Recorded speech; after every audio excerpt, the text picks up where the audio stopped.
Oh, bukanya.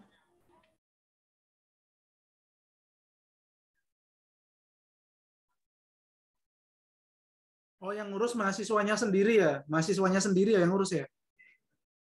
Gimana? Ya, ya bisa Mas. Nanti tak coba kan, siapa tahu bisa bertukar pikiran gitu Mas. Saya biar nyoba dulu deketin mereka. Siapa tahu mereka tertarik. Ya, nggak ada salahnya mencoba Mas. Tapi kita coba dulu. Yang penting apa?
Breaking news. Victim found badly beaten, having suffered blunt trauma and heavy internal bleedings, currently in stable conditions.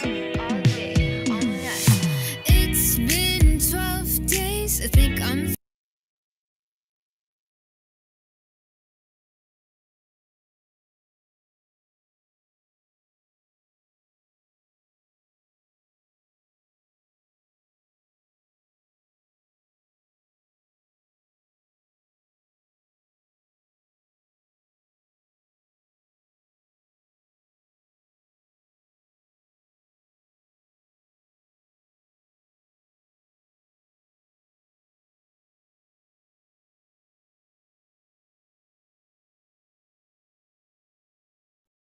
Ya, nanti coba tak sharing sama Mas Adit enaknya gimana.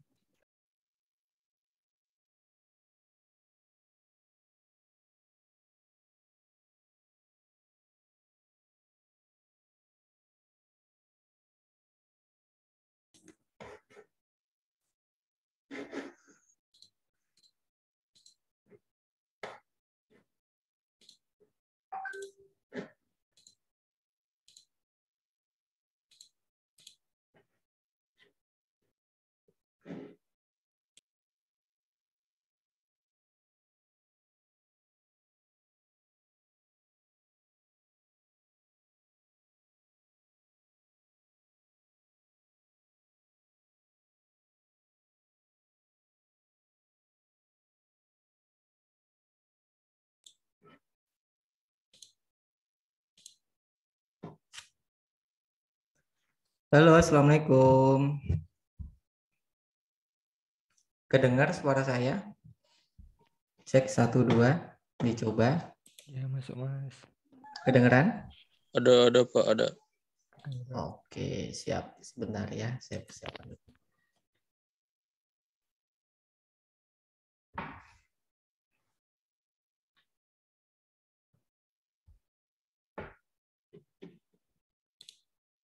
Oke. Masya Allah ya, Mas Victor sudah hadir, Mas Victor, Mas Ali ya, Masya Allah, Mas Iqbal. Oke, siap.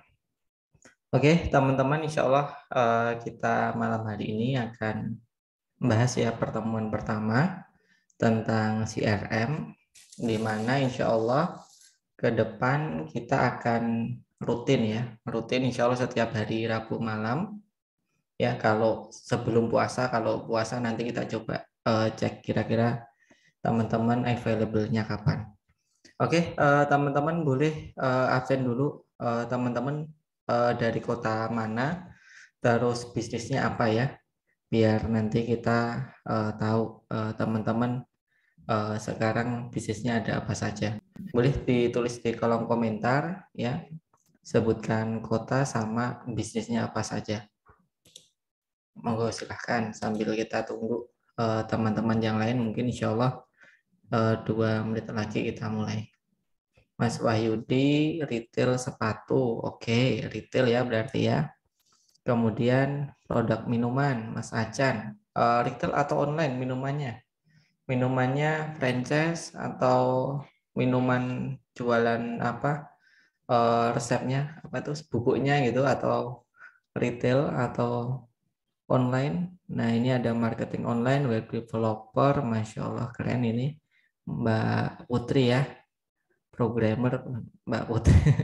Oke, terus yayasan sosial dari Ali Harpan atau Harapan ini. Kemudian Mbak Ariza, Kediri, kursus bahasa Inggris, Masya Allah. Banyak ya offline ya ternyata ya.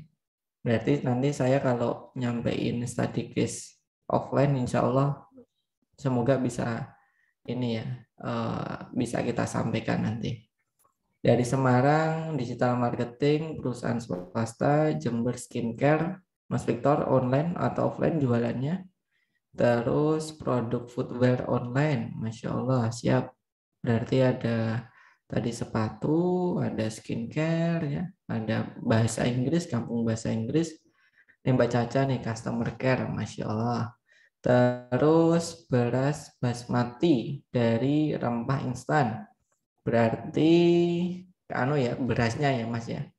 Oke, sekarang penjualannya, distribusinya secara offline berarti ya, lewat toko-toko atau dijual juga secara online. Kemudian Mas Rehan, Coffee Trufu, Coffee and Bar, kedai kopi, Masya Allah. Kebanyakan hampir hari ini peserta kita banyak yang offline. Biasanya online semua ya. Ini hampir 50-50 lah offline. Oke teman-teman, bismillah. Siapa yang siap untuk kita belajar hari ini boleh tuliskan saya ya. Kita absen dulu, sudah berapa orang yang ready, yang standby. Ya, kalau ready silahkan tuliskan saya. Mas Iyut, Masya Allah. Mas Victor 2, 3. Mas Komarudin Hidayat 3.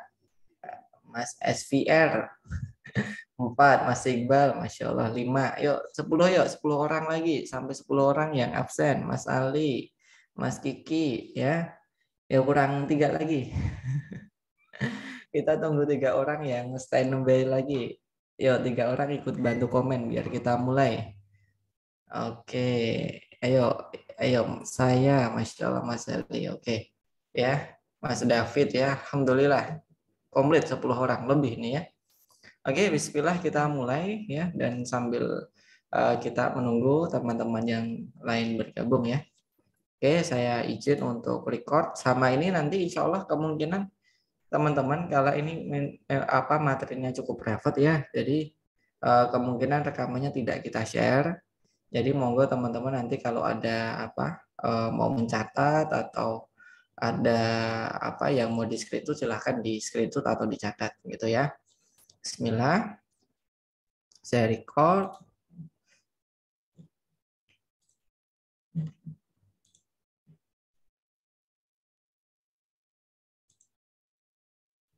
Oke. Bentar ya.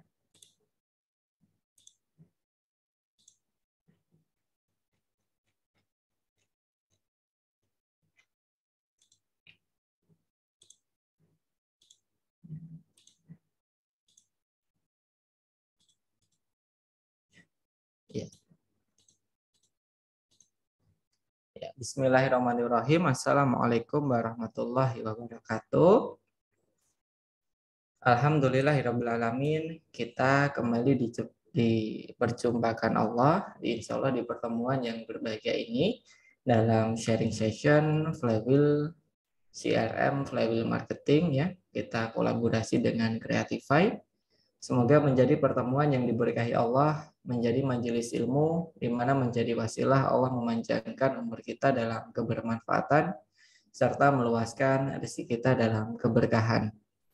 Sholawat serta salam senantiasa kita haturkan kepada junjungan kita Nabi Agung Muhammad Sallallahu Alaihi Wasallam. Semoga kita termasuk umatnya yang disambut beliau di Telaga Al-Kausar di Yaumul Qiyamah nanti.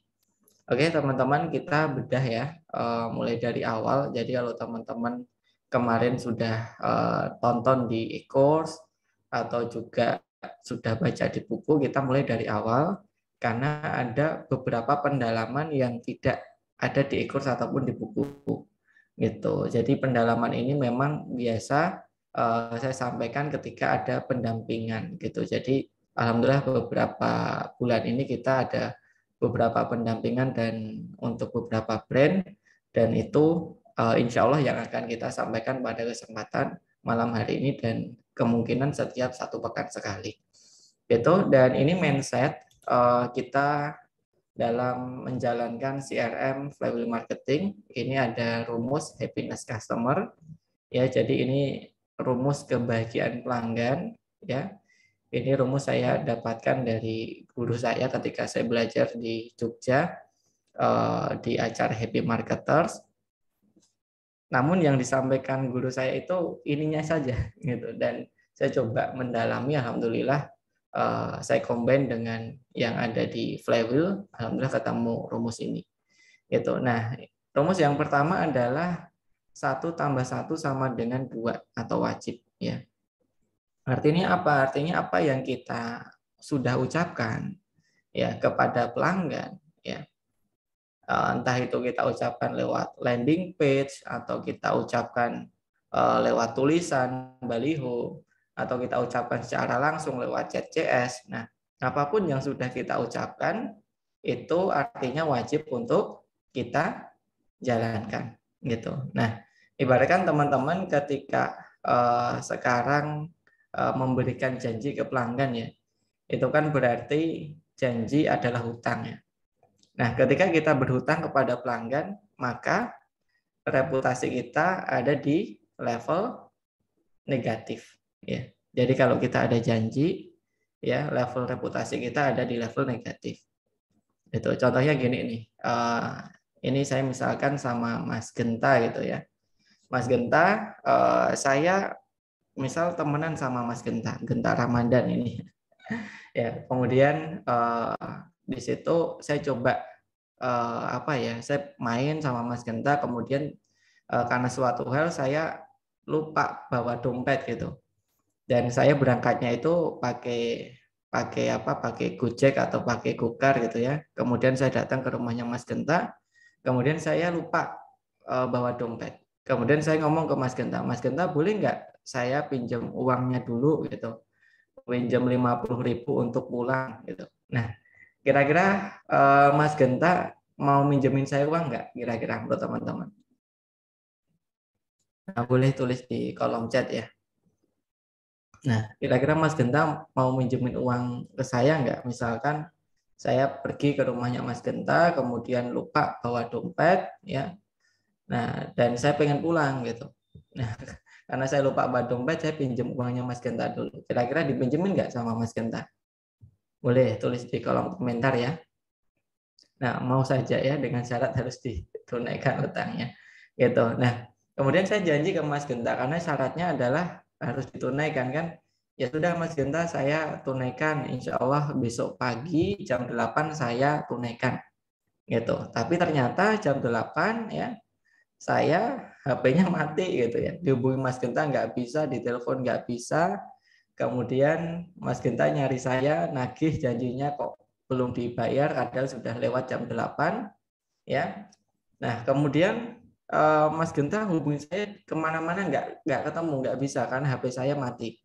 Kemudian sore hari saya hubungi Mas Genta karena handphone saya sudah hidup gitu ya. Jadi handphone saya sudah hidup, kemudian saya hubungi Mas Rehan ya. Oke, Mas Rehan. Oke, sudah di rename ini. Oke, jadi saya hubungi Mas Rehan. Kemudian saya ngomong ke Mas Rehan, mohon maaf tadi saya pagi HP-nya lowbat, jadi nggak bisa hubungi Mas Rehan gitu.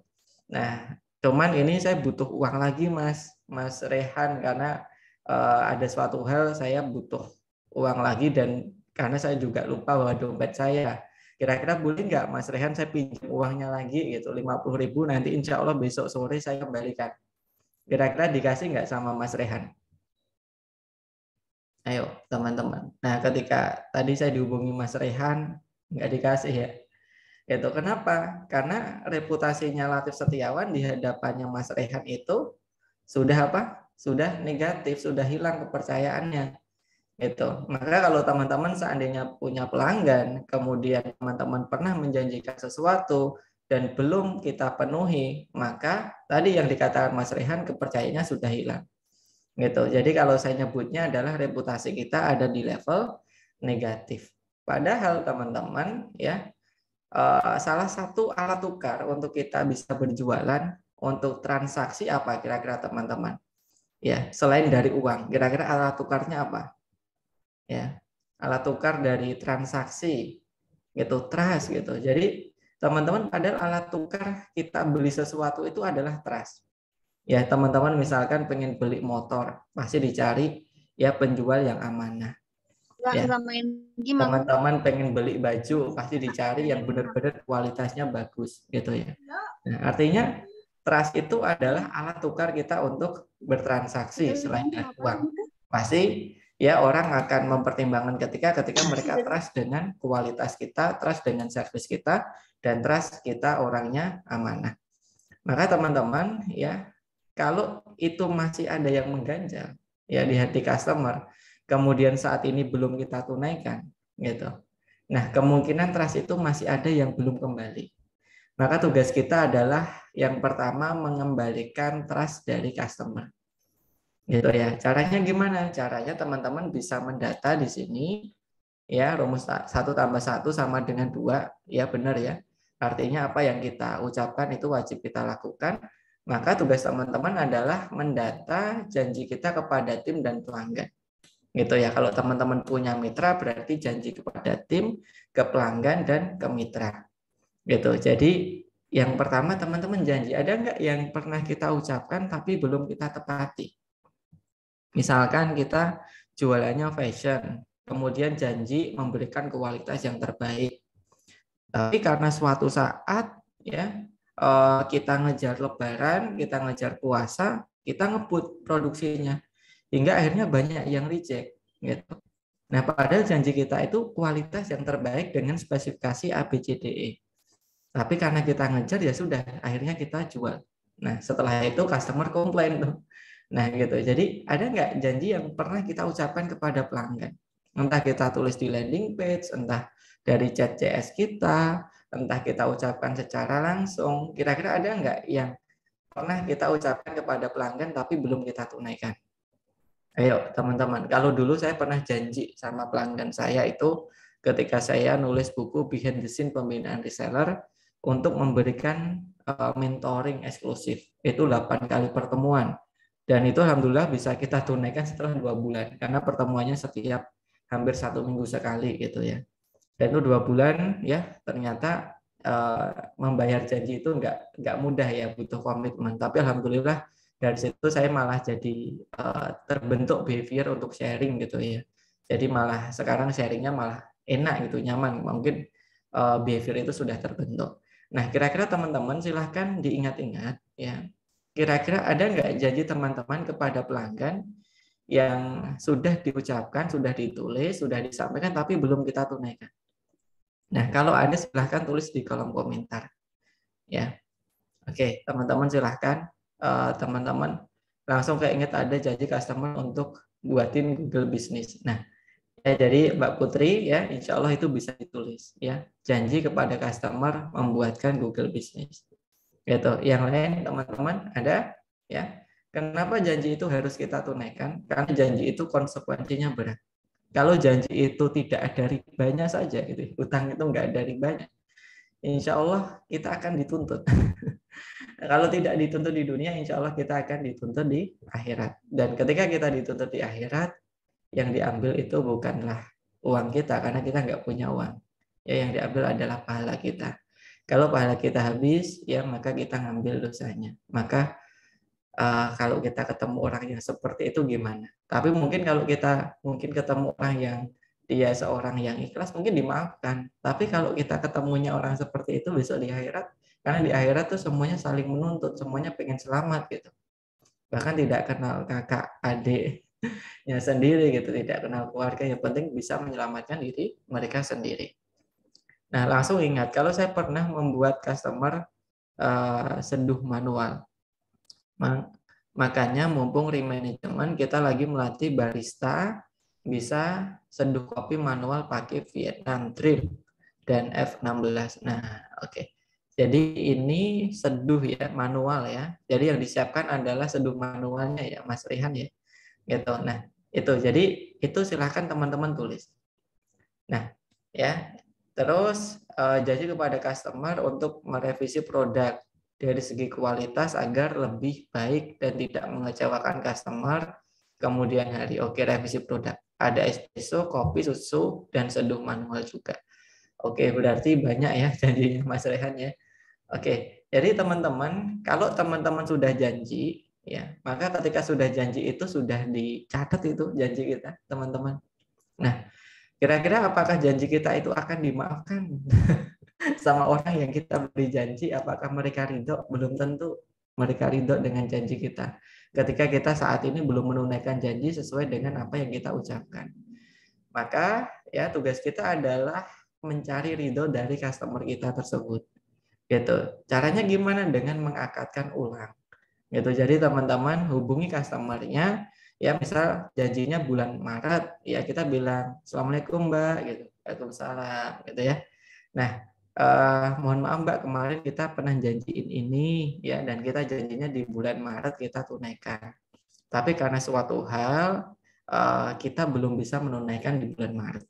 Nah, jika Mbak berkenan, insya Allah kita mohon izin untuk ditunaikan di tanggal 5 April tahun 2022.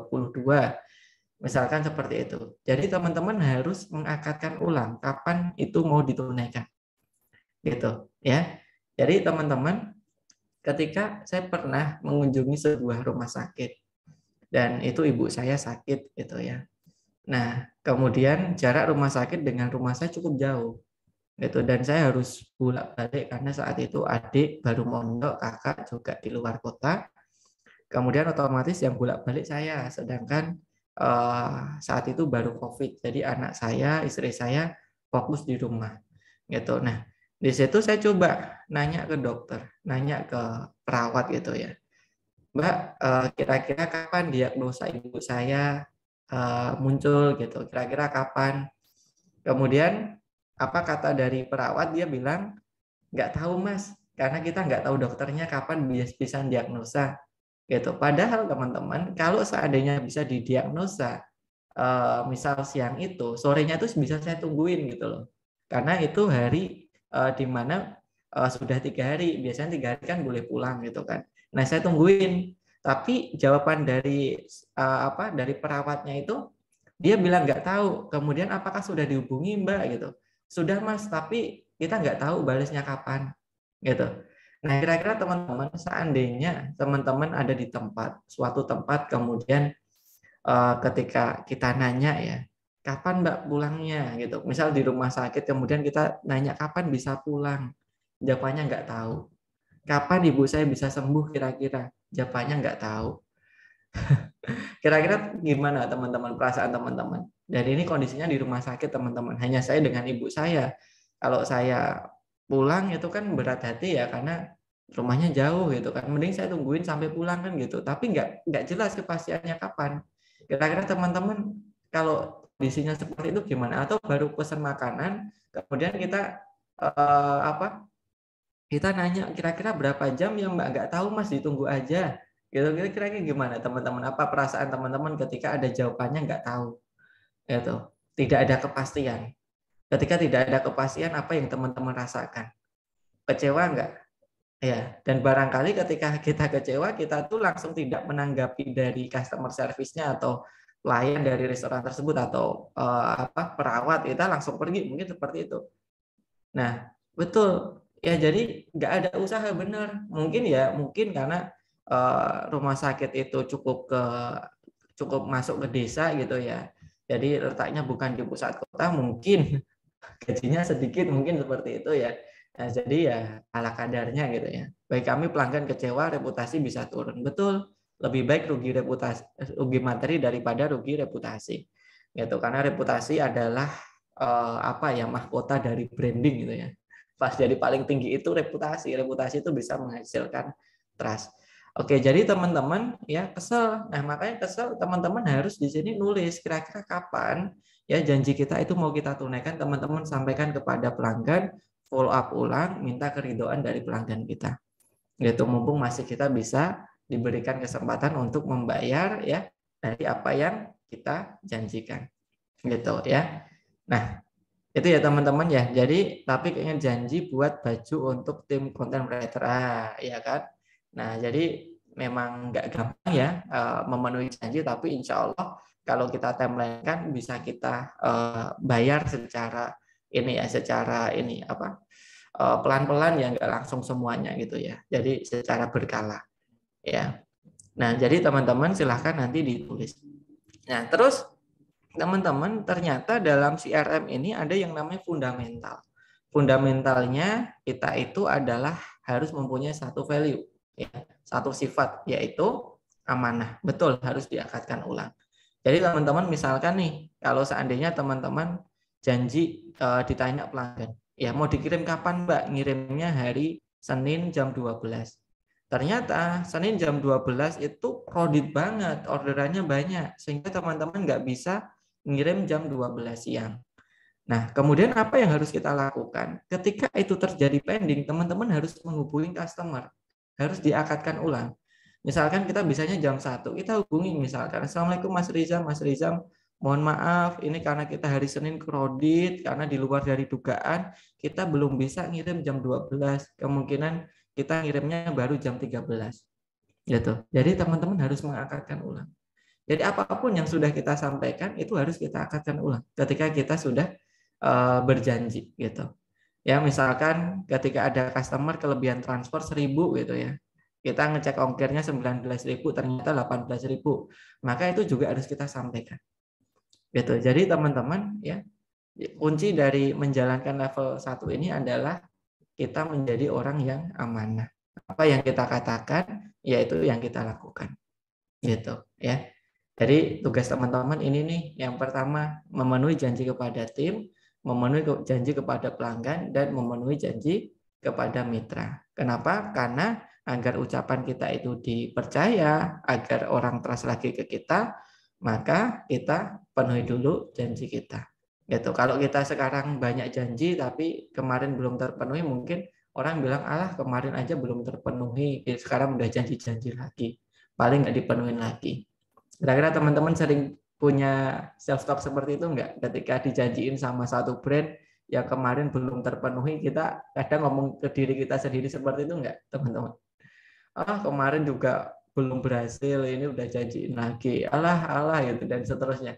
Makanya berat banget teman-teman, gitu ya. Memang berat banget untuk kita bisa memenuhi janji. Oke, teman-teman. Kira-kira dari yang pertama ini level 1 tambah 1, ya Mas Edi ada janji sama saya mau nraktir soto ya, saya tagih ya.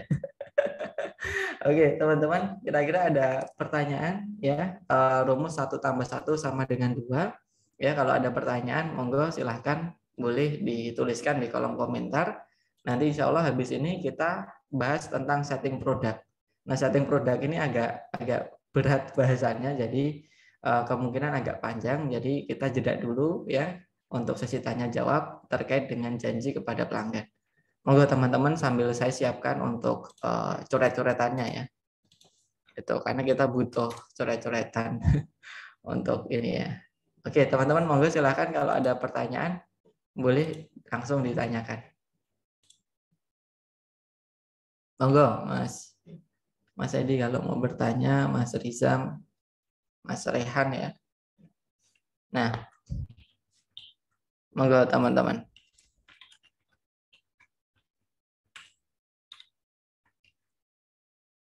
Oke. Ada pertanyaan? Bagaimana cara untuk meningkatkan trust lagi ketika sudah 2 kali janji tidak terpenuhi? Oke, jadi gini, ya kayak kita itu sama pasangan ya. Ketika misalkan Mbak Ariza ngomong, saya janji nggak akan ngulangi lagi. Kemudian pasangan kita memaafkan kita. Kemudian ternyata kita melakukan itu lagi. Kemudian kita janji lagi gitu. Nah, kemudian pasangan kita memaafkan kita lagi. Kemudian kita ngulangi lagi. Itu maka ya namanya manusia mungkin kesabarannya berbeda dengan kesabaran Allah ya. Kalau Allah mungkin memaafkan kita, tapi manusia mungkin tidak memaafkan kita. Maka ada cara untuk kita melembutkan hati Mbak Riza. Itu caranya adalah kalau kita itu adalah dengan memberikan hadiah. Gitu. Jadi kalau kita sudah ada janji, sudah kita penuhi, dia masih marah sama kita, masih belum ridho, kita coba untuk silaturahim dan kita berikan hadiah. Gitu. Contohnya saya pernah ada di suatu organisasi, kemudian kita banyak membuat planning ya tentang ekonomi, tentang bisnis gitu kan. Kemudian dari planning itu ternyata tidak di-approve, padahal sudah setengah matang gitu kan. Akhirnya saya agak kecewa tuh. Nah, cara kita untuk memaafkan adalah malah kita kirimkan hadiah ke orang tersebut gitu. Nah, 1 kali, 2 kali ya, mungkin 1 kali kita belum bisa ridho, 2 kali sudah mulai plong, 3 kali ya ternyata malah yang kita kasih hadiah itu senang gitu kan, dan akhirnya bisa jadi saudara gitu. Jadi caranya adalah ketika janji sudah ditunaikan belum dimaafkan, kasih hadiah maksimal ya. Kalau saya antara 3 kali gitu ya. Jadi kasih hadiah 1 kali belum, kasih lagi hadiah lagi, kasih lagi hadiah lagi. Karena ada hadisnya saling memberikanlah hadiah kalian, niscaya kalian akan saling mencintai gitu. Jadi treatmentnya adalah dengan memberikan hadiah gitu ya. Hadiah itu ya dikirim ke rumahnya gitu. Kita bisa sesuaikan dengan kebutuhan dari customer kita. Oke, kalau pesanannya beda harga dengan brosur, maksudnya pesan sesuai dengan anggaran si pemesan. Untuk fasilitas tidak kita kasih, gimana ya? Apa harus bilang ke pemesan? Ya, kalau persepsi pemesan itu ada fasilitasnya, ya kita harus sampaikan gitu. Ya misalkan kita ngobrol tapi kok kelihatannya persepsi customer itu persepsinya ke yang ini, ke yang paket misalkan. Tapi yang dia pesan bukan paket, tapi dia kok arahnya ke sini. Nah, kita bisa menyampaikan ulang. Itu barangkali persepsi kita dengan persepsi customer itu beda.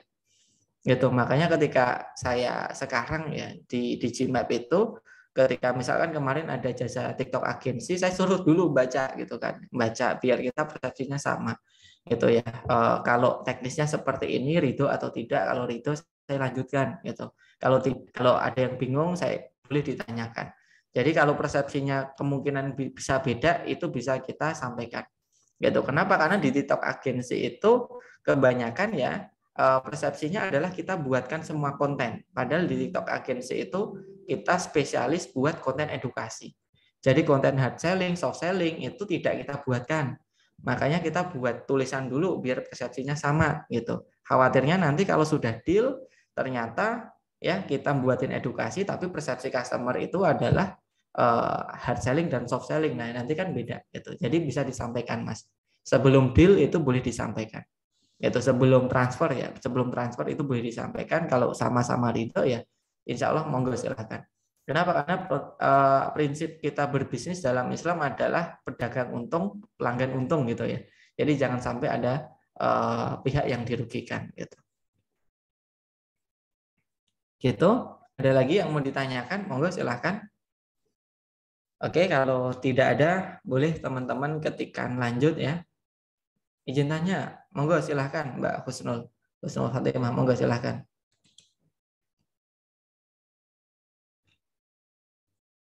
Oke, silahkan boleh ditulis ya, atau adakah private coaching? Ada, private coaching itu biasanya kita ada pendampingan ini CRM gitu, dan biasanya saya luangkan waktu di hari Sabtu gitu ya, dan alhamdulillah kemarin yang berjalan sudah ada salah satu brand franchise yang sudah ratusan cabang alhamdulillah di daerah Jogja, Wonogiri, Purworejo, dan target kita bisa meningkat 2-3 kali lipat. Ini masih on proses gitu. Jadi kita dengan men-setting produk ini ya agar meningkatkan volume penjualan, target kita bisa meningkat 2-3 kali lipat penjualan tanpa harus menambah pelanggan gitu. Dan insya Allah scale up-nya setelah itu tercapai gitu ya, karena scale up itu ketika produk market fit-nya sudah tercapai ya insya Allah gampang kita untuk mendelivernya gitu ya gitu. Monggo, tapi itu offline Mbak Husnul, karena private coaching kalau saya di depan kamera capek mata saya gitu.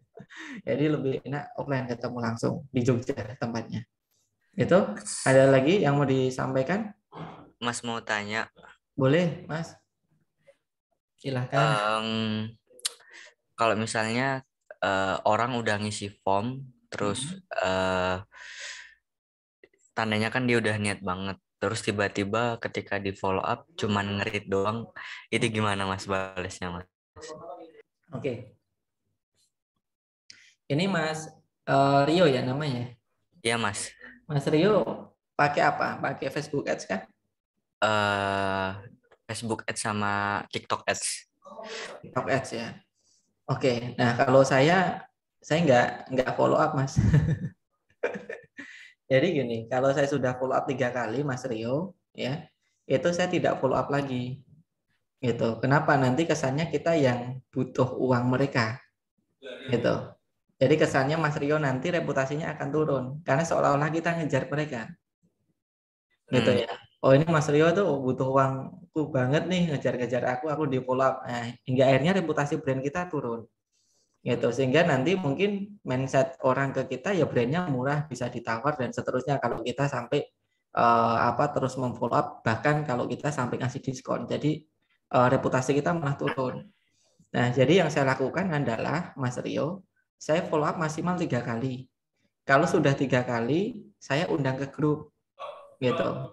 Ya, karena produk saya buku ya saya coba follow up, Mas. Insya Allah kalau belum berkenan beli nggak apa-apa, barangkali belum menjadi kebutuhan atau apa. Tapi kita ada grup sharing gratis tentang CRM. Kalau berkenan nanti insya Allah silahkan masuk di grup.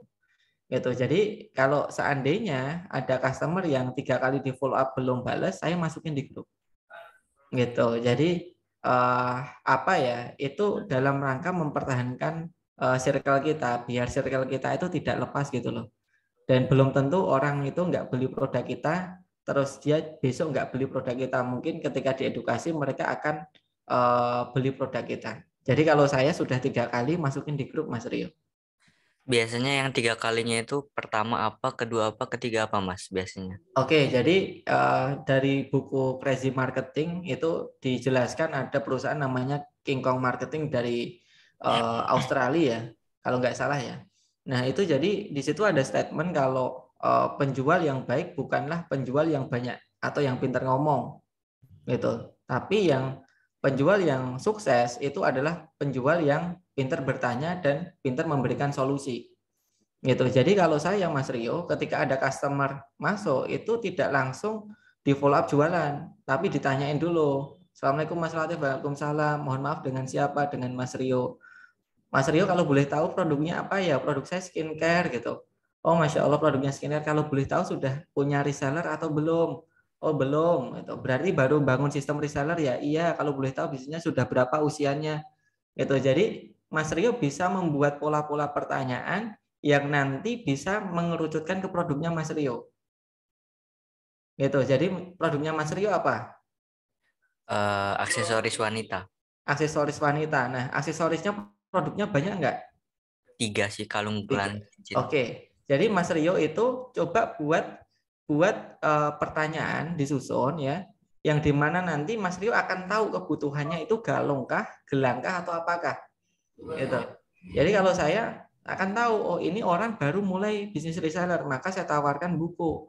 Oh ini udah pinter, kemudian resellernya udah ratusan, bahkan punya ratusan agen, maka akan saya tawarkan pendampingan. Gitu. Jadi Mas Rio harus pinter bertanya, kemudian nanti akan tahu diarahkannya kemana. Gitu. Jadi kayak dokter gitu loh. Dokter itu kan ketika datang, itu kan nggak langsung ditawarin obat, tapi ditanya dulu sakitnya sudah berapa hari, sakitnya di bagian mana, keluhannya apa, kemudian habis itu diperiksa, habis itu baru dikasih solusi. Nah, Mas Rio bisa bertanya dulu, kemudian nanti ketika sudah mengerucut pada solusinya Mas Rio, baru Mas Rio berikan. Itu biasanya yang kita lakukan. Gitu. Jadi ketika kita bisa memberikan solusi dari pertanyaan kita itu, insya Allah itu lebih convert Mas. Gitu, lebih convert ke penjualan. Gitu. Nah, kemudian ada tipikal customer yang dia sudah serius, ada juga yang nggak serius, Mas. Nah, kadang yang nggak serius itu nggak saya balas. Gitu ya, Mas. Kemudian saya ngajarin CRM, tapi kalau dia tipikal nggak serius, saya nggak balas. Kenapa ya? Reputasi juga penting gitu, bukan hanya CRM gitu loh, Mas. Nah, jadi gini, misalkan kalau dia nanyanya itu loncat-loncat, ya dia habis nanya ini, misalkan dia nanya harga, kemudian dia nanya spesifikasi, padahal harga aja belum kita balas. Kalau dia nanya loncat-loncat, itu saya tidak berharap closing dari situ. Itu. Tapi kalau nanyanya terstruktur, dia nanyanya, oh ini ada varian apa aja Mas? Oh ada ini. Kalau ini harganya berapa? Oh ini, kalau ini ongkirnya dari mana? Jadi kalau pertanyaannya mengerucut pada penjualan, pembelian, itu biasanya orang yang kita layani dengan maksimal. Gitu. Jadi ya orang iseng tuh ya banyak Mas gitu. Atau orang yang sebenarnya pengen tapi nggak punya daya beli juga banyak. Gitu. Makanya kalau orang seperti itu tidak terlalu kita tanggapi. Gitu. Gitu Mas Rio kurang lebihnya.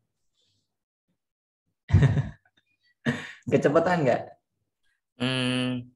Ini boleh tanya terus atau lanjut materi Mas? Satu lagi ya, mungkin satu Boleh. lagi. Ini Mas, kalau misalnya kan bagusnya itu ketika follow up pakai misalnya kayak dia udah tanya-tanya banyak gitu kan Mas ya. Yeah. Terus kayak pengen minta digratisin ongkir ya gitu loh, padahal dia kadang di luar Pulau Jawa kayak gitu. Oke. Mana Mas? Oke, kalau saya kasih penjelasan yang rasional Mas. Gitu. Kenapa? Karena kalau kita ngomong aku suka sama kamu, ditanya kenapa kamu suka sama aku? Ya aku suka aja karena kamu baik, karena kamu ini, kan nggak jelas. Gitu ya. Nah, ketika kita jelaskan secara rasional, iya kan sebab di agamaku ya saya diharuskan untuk mencari wanita gitu yang kriterianya adalah karena kecantikannya, karena hartanya, karena keturunannya, dan karena agamanya. Maka aku lihat kamu ini ada semuanya di sini, maka aku pilih kamu gitu. Nah, jadi ketika ada orang yang nawar, itu tidak serta-merta terus kita kasih Mas. Dan coba aja teman-teman, kalau Mas Rio di sini ada kliennya di Gmap, itu banyak juga yang akhirnya nggak saya kasih gitu loh. Jadi saya jelaskan gitu, oh nggak bisa Mas, kenapa? Karena kalau brand identity-nya ada tambahan, nanti kita ada tambahan waktu, sehingga timeline yang lain juga bisa ikut mundur. Itu makanya kalau seandainya mau nambah desain, itu yang pertama ikut antrian setelah ini. Gitu. Yang kedua harus nambah biaya karena ada tambahan waktu. Gitu. Jadi kita beri penjelasan secara rasional Mas Rio. Kenapa kita tidak bisa memberikan free ongkir? Oh nggak bisa Mas, karena untung kita cuma tipis. Karena kita juga harus membayar operasional ini. Jadi dijelaskan secara rasional gitu. Tapi itu yang private nggak usah dijelaskan. Yang penting dia paham saja gitu. Jadi otak manusia itu lebih ngerti kalau dijelaskan secara rasional daripada emosional, Mas. Ya, kalau dijelaskannya ya, tapi tersentuhnya itu lebih mudah emosional. Tapi kalau jelasin itu lebih gampang itu ketika rasional. Itu Mas Rio. Itu ya. Terima kasih Mas. Sami-sami, barakallah. Oke, teman-teman yang mau lanjut silahkan ketik lanjut ya. Kita lanjut ke pembahasan produk insya Allah hari ini. Yuk, siapa yang ketik lanjut? Ya, oke ya, karena kamu selalu insya Allah ya. Oke, bismillah, kita lanjut. Oke, terus teman-teman ya. Kalau kita ditanya marketing itu apa sih? Marketing itu adalah apapun yang dilihat oleh customer. Teman-teman setuju nggak? Kalau marketing itu adalah apapun yang dilihat, dirasakan oleh customer. Kira-kira teman-teman setuju nggak kalau definisi marketing itu? Ya. Nah, oke ya. Setuju ya. Nah, maka teman-teman ya, apa yang bisa dilihat, dirasakan itu kalau kita kita simpulkan, kita kerucutkan gitu ya. Nah, itu yang pertama yang dilihat dan dirasakan itu produk ya. Produk itu bisa dirasakan. Kemudian service juga bisa dirasakan, bisa dilihat, dan yang terakhir dari proses marketing itu sendiri. Nah, menurut teman-teman dari 3 elemen ini mana yang paling banyak bisa mengkonversi penjualan? Ya, kira-kira kalau teman-teman perbaiki produknya dulu, ya, kira-kira itu banyak nggak konversi penjualannya? Kalau yang diperbaiki servisnya dulu, itu banyak nggak? Mana kira-kira yang paling banyak bisa mengkonversi penjualan? Oke, ya, servis marketing. Nah, Masya Allah ya, rata-rata servis dan marketing. Produk dulu. Nah, kita coba lihat ya datanya ya. Nah, ini, jadi kalau kita ngomong marketing dulu, ya, ini data dari HubSpot. Ini adalah profesi yang paling terpercaya di dunia. Jadi yang paling terpercaya itu dokter nomor 1. Ya, ini 49%. Kenapa dokter? Karena dokter itu ya orientasinya adalah solusi. Jadi bukan cuman menginginkan uang pelanggan gitu, enggak. Tapi dokter itu rata-rata mereka memberikan solusi ketika setelah mendiagnosa, setelah mengetahui keluhan dari pasiennya gitu. Jadi orientasinya dokter ini bukanlah jualan sebenarnya. Orientasinya adalah menyelesaikan masalah atau sakit dari pasiennya gitu. Sehingga dokter ini dipercaya karena orientasinya bukan untuk jualan obat, bukan gitu, tapi memang menyembuhkan jadi perantara penyembuhan dari pasiennya. Kemudian ternyata teman-teman ya di paling bawah ini lobbyist, kemudian car salesman, stockbroker, marketer, salesperson ya. Ini tuh hanya dipercaya 1-3%. Gitu. Jadi kalau kita ngomong yang paling berpengaruh adalah di marketingnya, ya ketika kita menjalankan proses marketing itu yang percaya itu cuma 1-3% saja. Gitu. Kenapa? Karena orang nggak percaya dengan ucapan kita. Kenapa? Karena kita yang jual. Gitu. Jadi ya maka wajar ketika kita ngiklan di Facebook, kita ngiklan di TikTok itu mahal. Karena yang ngomong kita, gitu. Coba yang ngomong pelanggan, mungkin bisa lebih murah. Coba isinya testimoni, pasti itu lebih murah gitu. Nah, jadi kalau kita menyampaikan dengan sudut pandang marketers atau marketing ini, maka ini konversinya paling rendah, gitu. Nah, gimana kalau produk dan service? Nah, jadi ya 92% customer report word of mouth recommendation is the top reason the buy of product on service. Jadi kalau teman-teman ya yang diperbaiki adalah produk dan servisnya, itu ya kalau terjadi word of mouth 92% itu akan diikuti. Jadi convert ke penjualannya, konversinya lebih gede.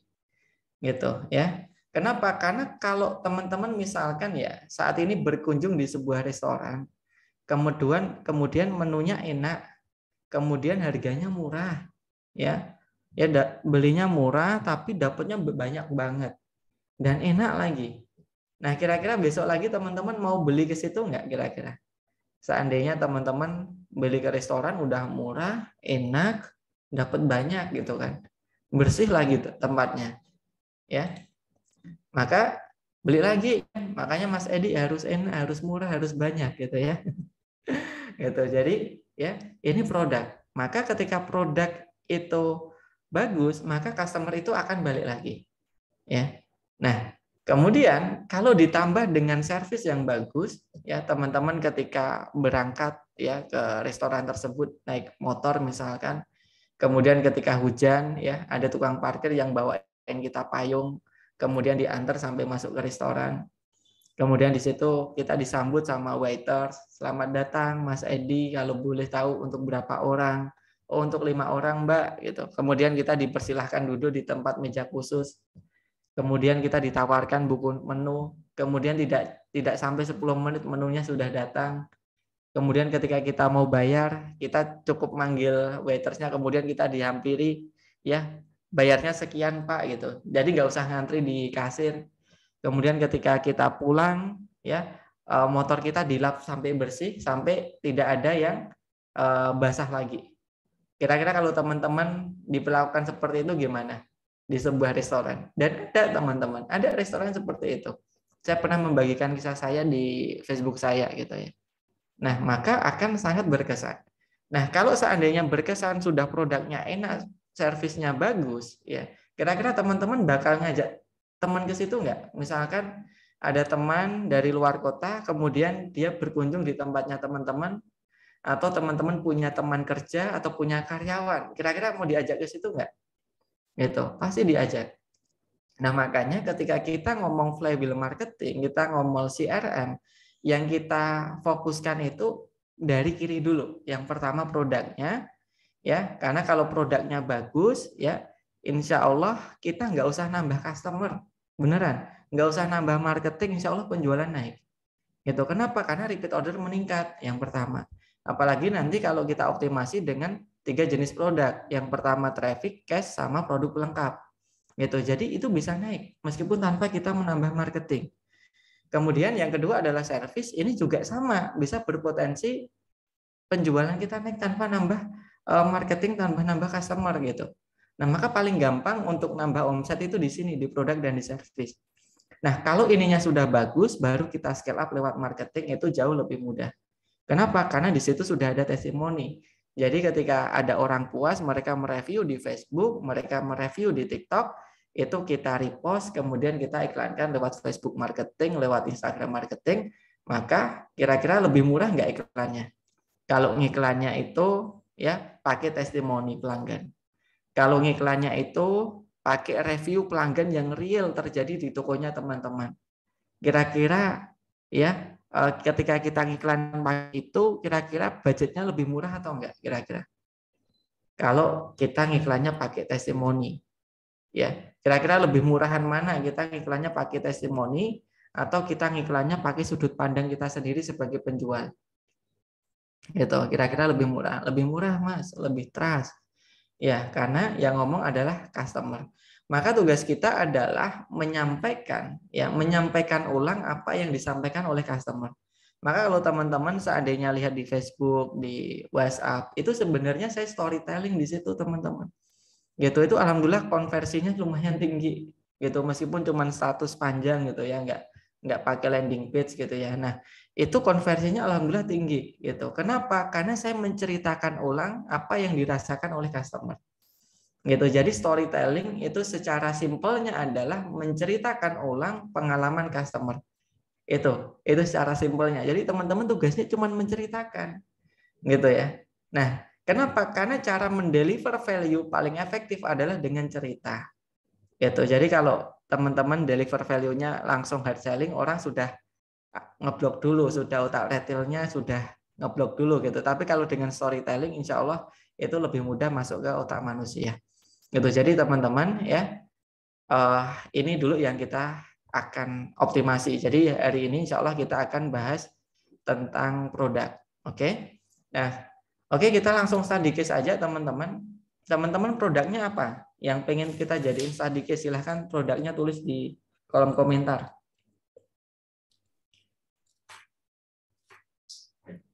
Ini langsung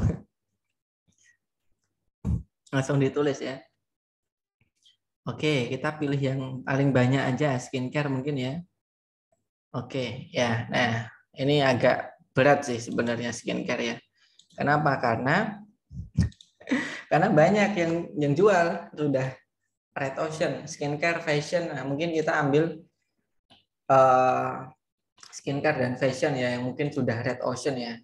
Oke, kalau yang lain mungkin belum terlalu red, tapi kalau fashion, skincare, wah itu luar biasa. Oke, karena tadi skincare ada 3 orang, ya sudah kita skincare. Oke, teman-teman, ini ada perbandingan ya. Ini ada di brand A. Ini brand teman-teman ya, brand kita. Kelihatan nggak? Google Drive saya kelihatan nggak teman-teman? Ini tak gedein deh kalau nggak kelihatan. Soalnya agak susah gedein ini. Oke, kelihatan nggak? Aman ya? Nah, jadi brand kita nih. Oke, brand kita. Kemudian ini brand A. Ini kompetitor ya. Jadi kita ngelis kompetitor yang market kategorinya sama dengan kita. Misalkan saya jualan khimar atau kerudung, maka kompetitor saya juga yang harus jualan kerudung. Jadi yang market kategorinya sama. Kalau teman-teman skincare untuk jerawat, spesialis jerawat, maka kompetitornya juga yang spesialis jerawat. Jadi harus sama gitu ya. Kemudian ini brand B ya, ini brand B. Kemudian ini brand C gitu ya. Kita ambil biasanya 5 teman-teman, tapi ini 3 aja nggak apa untuk study case. Oke. Nah, kira-kira komponen yang yang ada dalam skincare apa saja yang biasa ada dalam skincare kalau kita kalau kita bedah semuanya gitu ya. Komponennya ada apa saja? Misalkan di sini ada packaging. Gitu. Kemudian ada apa aja teman-teman? Komponen yang ada dalam skincare. Kalau baju itu kan ada yang pertama ada packaging. Yang kedua ada kualitas bahan. Yang kedua jahitan. Yang ketiga jahitan. Yang keempat desain. Kemudian yang kelima misal harga gitu. Kira-kira komponennya apa saja? Oke, ya bisa di zoom. Ini sudah di zoom, Mas. Sudah agak gede ya. Oke, komposisi ingredient. Oke. Jadi di sini ada komposisi. Kemudian ini ada varian. Apalagi kira-kira? Ya. Kira-kira komponen kita ketika kita jualan skincare apa saja? Fitur itu contohnya gimana? Harga. Oke, di sini ada harga. Ya. Harga. Kemudian fungsi atau fitur gitu ya. Fungsi, manfaat. Oke. Ya, benefit. Oke. Di sini. Oke. Jadi teman-teman, nama brandnya apa? Nah, silahkan ditulis tadi yang skincare. Nama brandnya apa? Kita jadiin study case coba. Kehalalan, oke. Ini saya masukin di nomor ya. Kehalalan. Kehalalan. Oke. Ya. Ini ya, teman-teman ya. Nah, namanya adalah Luhur atau Heslin ya. Ya udah. Yang Luhur dulu ya, yang nulis duluan. Oke. Luhur Skincare. Oke, teman-teman ya. Ini ketika dibandingkan dengan brand A, misalkan brand A namanya Alpha gitu ya. Ini brand Alpha gitu. Ya, nanti kalau kita sebut kompetitor takutnya tersinggung gitu ya. Ya, Bipom. Nah, kemudian ini Charlie gitu ya. Nah, misalkan ini ada brand, kemudian dari segi packaging ya, dari segi packaging ya. Dari segi packaging di sini kira-kira kalau di-skor ya, kalau di-skor punya kita, jadi kalau bagus itu skornya 100 ya, bagus banget ya. Bagus banget. Ini bagus. Ya, ini 75 skornya. Kalau biasa gitu ya. Biasa itu skornya 50. Kemudian kalau jelek itu skornya 25. Nah, jadi kalau ini di-skor teman-teman ya. Tadi ada Heslin ya. Ini kira-kira packagingnya skornya berapa brand kita? Gitu ya. Jadi misalkan kalau brand kita kira-kira Heslin skornya berapa Mas Victor kalau dari segi packaging, kalau dibandingkan dengan kompetitor, dari segi layoutnya, dari segi tipografinya, dari segi warnanya, terus dari segi 80. Nah, kemudian kalau brand kompetitor ya 90, Masya Allah. Nah, kira-kira brand kompetitor itu lebih baik atau lebih kurang daripada kita? Ada di bawah atau di atas kita dari segi packagingnya? Ya, kira-kira lebih tinggi atau lebih rendah daripada kita? Kalau brand kompetitor di bawah berapa? Coba kira-kira berapa? 75 gitu ya, mungkin ya. 75 gitu. Oke. Nah, jadi ini dari segi packaging ya. Ini kita sudah unggul satu sama brand Alpha. Kemudian dari segi yang lain, misalkan ini ada yang katakanlah saya tulis 70 gitu ya. Di sini ada yang 80. Nah, maka teman-teman ya, ketika ingin bersaing dalam skincare, teman-teman di sini harus lebih baik daripada yang ada di sini. Nah, misalkan tadi ada Mas Edi. Mas Edi jualannya soto. Nah, soto di sini ya, ini soto A, soto B, soto C. Dari segi kemasan penyajian sotonya itu lebih menarikan yang mana? Kalau lebih menarikan di kita berarti kita menang. Itu namanya kalau dalam branding diferensiasi. Gitu ya. Nah, kira-kira kita lebih yang mana? Gitu. Dan kita tidak boleh sama loh teman-teman. Kita harus lebih baik daripada kompetitor. Gitu. Kalau kompetitor skornya 80, kita harus 90, harus naik di sini. Kenapa? Kita ingin bersaing gitu dengan mereka. Gitu ya, teman-teman ya. Oke, kemudian di sini tadi ada yang bilang Bipom. Ada Bipomnya. Oke. Kemudian tadi ada apa tadi selain Bipom tadi? Ya. Nah, dan seterusnya. Nah, kemudian dari komposisinya, Mas, dari komposisi atau dari manfaatnya. Nah, misal ini saya ambil dari kecepatannya. Kecepatan keamanan misalkan ya. Ini saya di bawah. Nah, ini saya ambil kecepatan. Jadi kecepatan dalam memutihkan. Nah, gitu ya. Nah, ini kecepatan. Kemudian ini keamanan misalkan ya. Nah, ini keamanan. Nah, jadi dari kecepatan ini cepat nggak, Mas Victor? Kira-kira kalau dibanding dengan brand lain, skincare-nya untuk mengglowingkan wajah itu lebih cepetan yang mana? Gitu, lebih cepetan kita atau cepetan brand yang lain? Ya. Oke, cepatnya kalau di skor berapa brand lain, berapa brandnya Mas Victor berapa? Gitu, brandnya Mas Victor 80, brand lain berapa kecepatannya? Itu ya. Ini Mas yang Mas Kiki boleh Mas kasih masukan ya yang skincare ini ya. Nah, jadi di scoring seperti ini gitu. Oke, yang lain 70. Gitu. Nah, kemudian yang lain lagi berapa, Mas? Jadi dibandingin minimal 3 ya. Tapi saran saya 5 sih. Kalau yang lain selain 70 berapa, Mas? Dari segi kecepatan. Gitu ya. 85 karena salah bahan aktifnya bagus gitu. Oke, 85 saya edit ya. Oke. Nah, kemudian dari kecepatan brand yang lain misalkan ini 75. Ya, kemudian di sini katakanlah 80 misalkan seperti itu. Nah, dan seterusnya. Jadi teman-teman ya, ketika teman-teman pengen menang dalam segi persaingan, jadi ini kita tuh baru pengen keluar dari Blue Ocean strategi, ini baru mau loh, ini belum keluar loh teman-teman.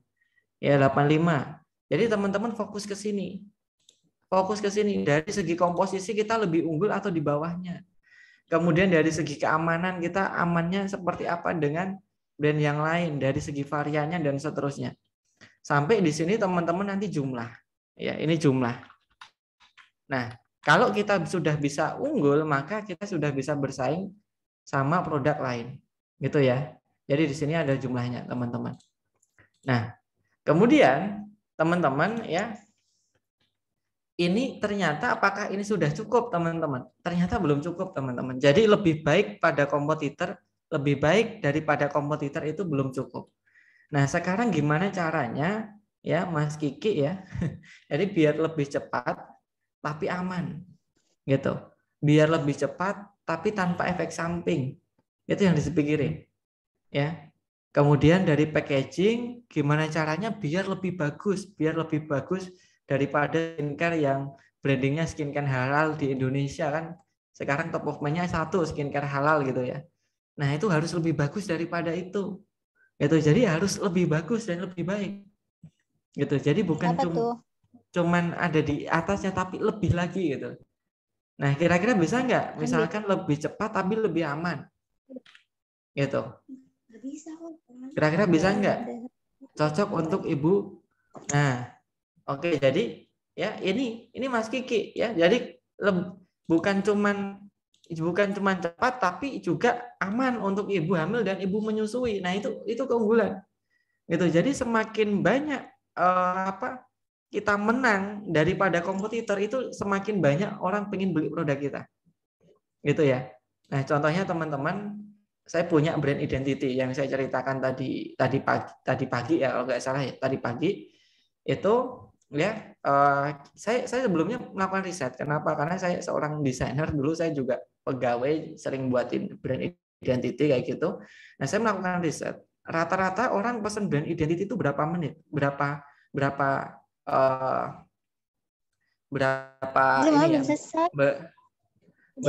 hari gitu ya.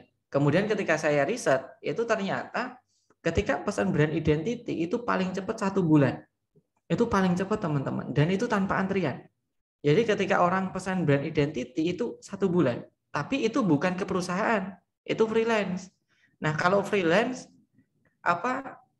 kualitasnya nggak berani jamin. Kenapa? Karena saya punya banyak freelance itu nggak bisa ngikutin. Kebanyakan nggak bisa ngikutin. Hampir 90% freelance itu tidak bisa mengikuti standar quality kita.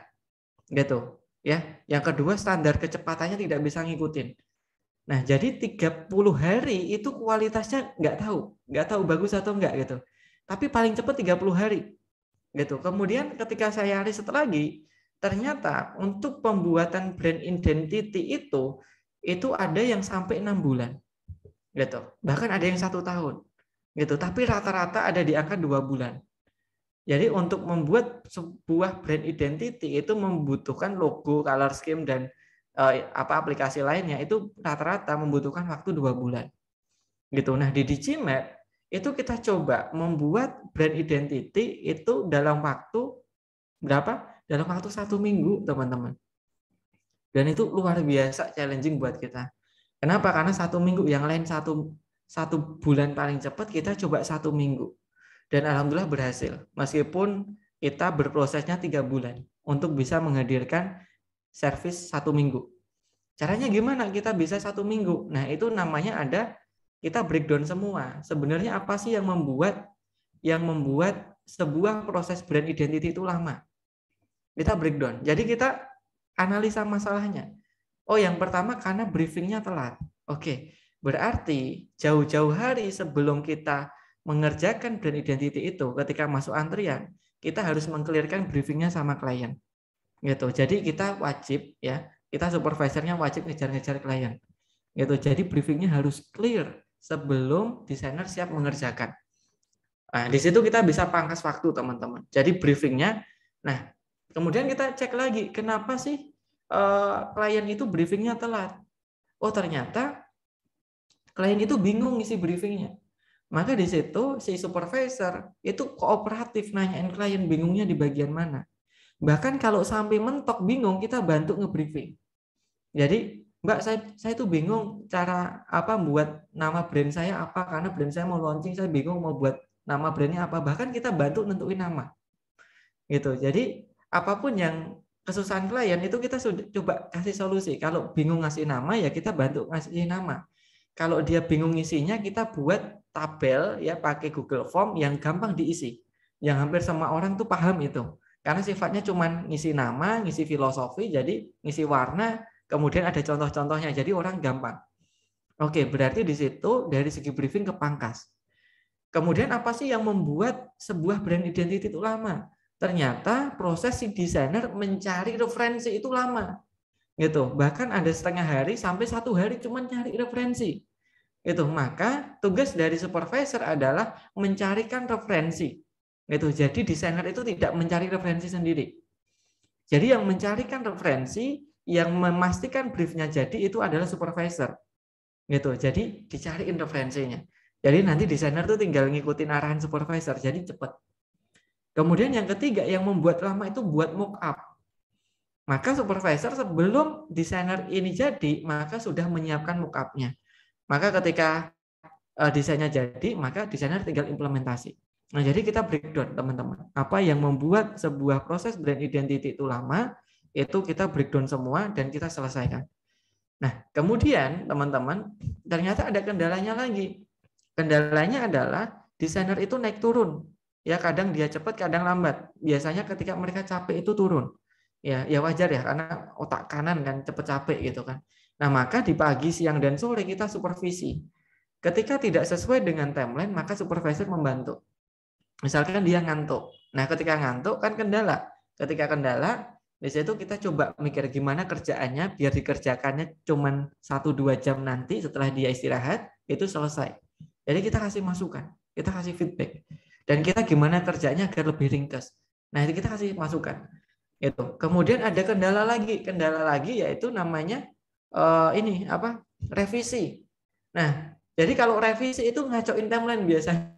Itu makanya agar revisi ini cepat ya. Biasanya yang mikir adalah supervisor revisinya, bukan desainernya. Jadi desainer cukup mendesain saja. Dan alhamdulillah kita improve itu secara terus-menerus, akhirnya bisa 1 minggu.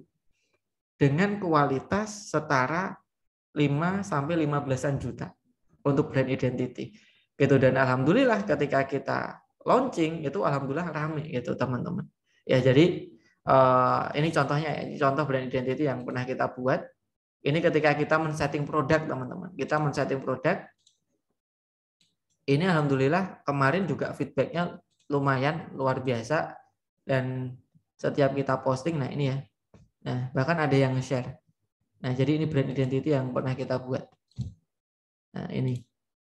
Nah, jadi ini ya. Terus ada lagi.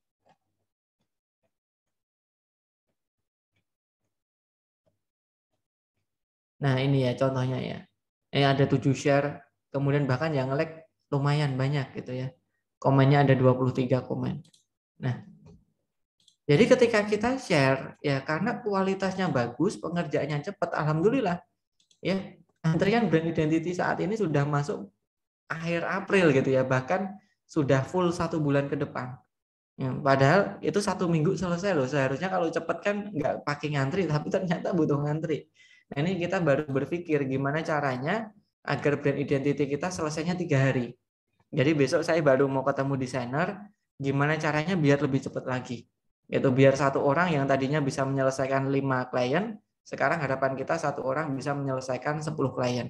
Gitu. Ini baru kita pikirkan. Kalau 3 hari kan insya Allah klien semakin happy gitu ya. Gitu. Jadi ini sampai 41 komen teman-teman. Gitu. Nah, jadi teman-teman, ternyata kita itu ketika kita men-setting produk, kita tidak cukup untuk bagus. Jadi kalau kita cuma sedikit lebih bagus, kayak misalkan branding identity rata-rata 1 bulan, kalau saya cuma ngomong 2 minggu, itu cuma sedikit lebih bagus, tapi harus jauh lebih bagus. Makanya kita challenge, ya gimana caranya bisa 1 minggu gitu kan. Nah, gitu. Jadi teman-teman, ya ketika punya tadi produk skincare, bukan cuma aman, tapi bisa untuk ibu busui gitu ya. Kemudian mungkin lebih awet, jadi harus lebih bagus daripada yang ada di kompetitor. Jadi kalau kompetitor itu nilainya 70, kita harus 120. Gitu. Kira-kira di sini teman-teman ada yang sudah cukup nangkep belum kira-kira? Ketika kita men-setting produk, kita itu harus jauh di atas kompetitor. Gitu, jangan di bawah, jangan sama, tapi jauh di atas kompetitor. Gitu ya. Nah, kalau dari segi harga misalkan kompetitor rata-rata 250.000. Nah, kalau kita harus di bawahnya kompetitor. Dari harga lebih murah, tapi kalau dari kualitas lebih tinggi, insya Allah laris. Tapi kalau teman-teman tidak bisa bersaing di harga, ya setidaknya harganya sama, tapi yang lain lebih unggul. Maka ketika di total, skor teman-teman jauh lebih tinggi. Nah, dari sini teman-teman sudah ada gambaran belum? Kira-kira bagaimana cara membuat wow produk? Jadi wow produk itu kompetitor punya apa, kita lebih baik daripada itu. Dan jauh lebih baik daripada itu. Ya, tadi contohnya 30 hari, saya pangkas bukan 2 minggu tapi menjadi 7 hari. Gitu ya. Nah, kemudian yang biasanya kualitasnya seperti ini, karena rata-rata kalau kita pakai freelance itu berantakan teman-teman. Ya, saya punya freelance hampir 4 orang, 5 orang. Itu nggak ada yang benar, tidak sesuai dengan kualitas. Akhirnya kita in-house semua saat ini. Itu jadi ketika kita pakai freelance itu luar biasa. Nggak masuk kriteria. Ya. Dan ketika kita coba desain sendiri, itu ternyata kita bisa head to head dengan brand identity yang budgetnya sampai puluhan juta, bahkan ratusan juta kita bisa dibandingkan gitu loh. Nah gitu. Jadi dari segi kualitas kita juga bisa head to head kan dengan yang puluhan bahkan ratusan juta. Gitu. Dan kita coba hari ini coba membuat produk brand identity itu hanya 3 hari. Gitu. Targetnya 4 hari dulu, tapi tidak langsung 3 hari ya, tapi target kita 4 hari bisa selesai. Gitu. Nah, teman-teman bisa nggak seperti itu? Servisnya, tadi kita ngomong produk ya. Produknya seperti itu, ya. Ya bukan hanya membuat wajah itu bersih, tapi juga memutihkan, tapi juga aman, tapi tetap juga glowing gitu. Itu memang challenging-nya seperti itu. Kalau kita unggul dari segala lini, insya Allah produk kita akan dicari. Tapi memang nggak mudah untuk melakukan itu. Nah, kira-kira teman-teman ada yang mau ditanyakan nggak sampai sini? Gitu sebelum saya membahas tentang nanti bagaimana cara meningkatkan repeat order kalau cukup waktunya gitu ya. Kira-kira ada yang mau ditanyakan nggak? Jadi kita tidak cukup lebih baik tapi harus lebih baik jauh daripada kompetitor. Itu namanya surprise level kedua ya. Jadi di atas ekspektasi dari customer. Gitu ya. Budgetnya 1,5 juta sampai 2 juta Mbak untuk buat brand identity lengkap kayak tadi. Gitu.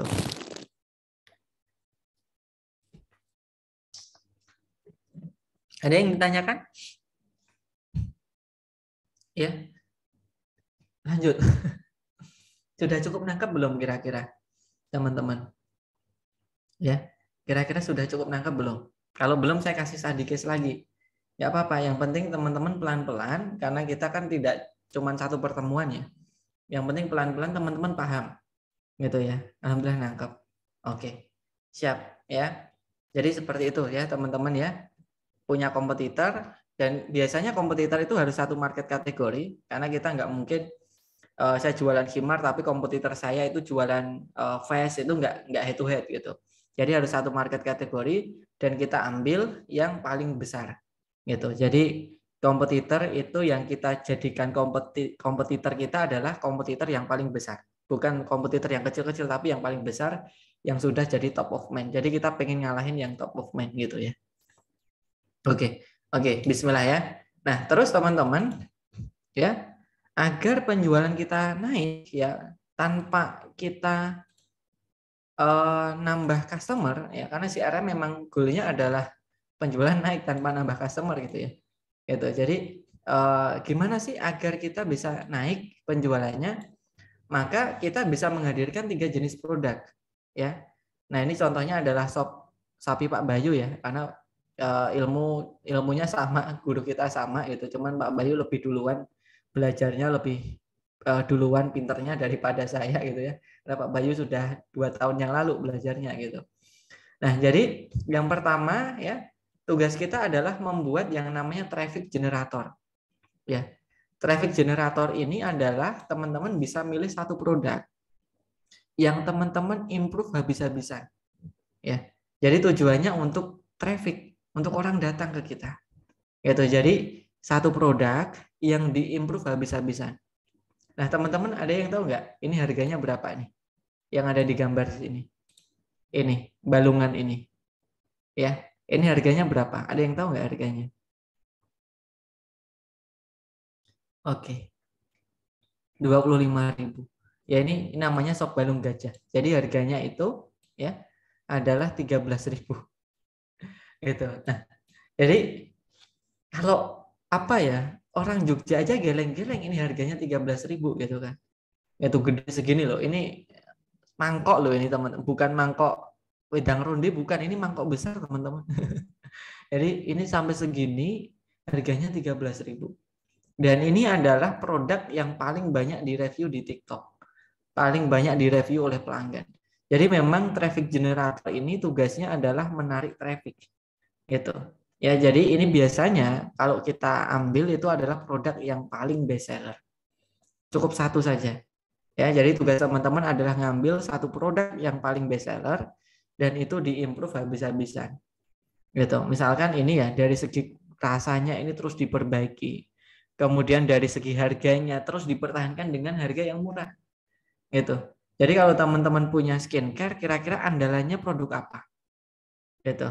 Ya. Kira-kira produknya produk apa? Jadi harganya terus coba ditekan, kemudian kualitasnya terus ditingkatkan. Satu aja. Kalau teman-teman setiap hari memperbaiki satu produk kan insya Allah nggak terlalu berat ya. Gitu. Tapi itu goalnya adalah sebagai traffic. Ya, untuk yang datengin traffic. Ya. Jadi kalau di saya itu saya jualan fashion muslimah, itu yang saya jadiin traffic itu kerudungnya. Jadi kerudungnya memang saya setting di bawah 100.000 dan itu syar'i. Gitu. Dan betul ternyata ketika ada orang yang beli kerudung itu mereka beli yang lain. Gitu. Ya, jadi yang disetting adalah satu produk yang murah yang terjangkau dan itu kualitasnya bisa ngalahin dari kompetitor. Itu kita improve habis-habisan ya. Nah, acne cream bisa Mbak, bisa Mas Kiki ya. Nah, cuman saya kurang ini ya, kurang apa? Mendalami apa yang bisa diimprove dari acne cream. Tapi kalau Mas Kiki paham ingredientnya dan apa yang bisa diimprove, misalkan ini saya improve biar hasilnya lebih cepat. Saya improve agar hasilnya lebih lebih glowing. Saya improve agar lebih aman. Nah, itu diimprove terus, Mas. Gitu. Dan kalau bisa tetap dipertahankan harganya dalam harga yang terjangkau. Gitu. Jadi ini tujuannya untuk traffic generator. Gitu ya. Nah, terus ini pertanyaan, kalau kita sudah dulu top of mind malah banyak ditiru sama kompetitor brand baru.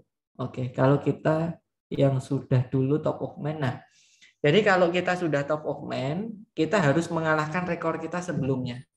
Gitu, misalkan kita produknya apa, Mas Den? Apa? Misalkan produk saya adalah misalkan baju muslim gitu ya. Nah, misalkan baju muslim kita udah bagus banget desainnya. Nah, dan kita sudah jadi top of mind, maka kita harus membuat desain yang lebih baik daripada desain kita sebelumnya.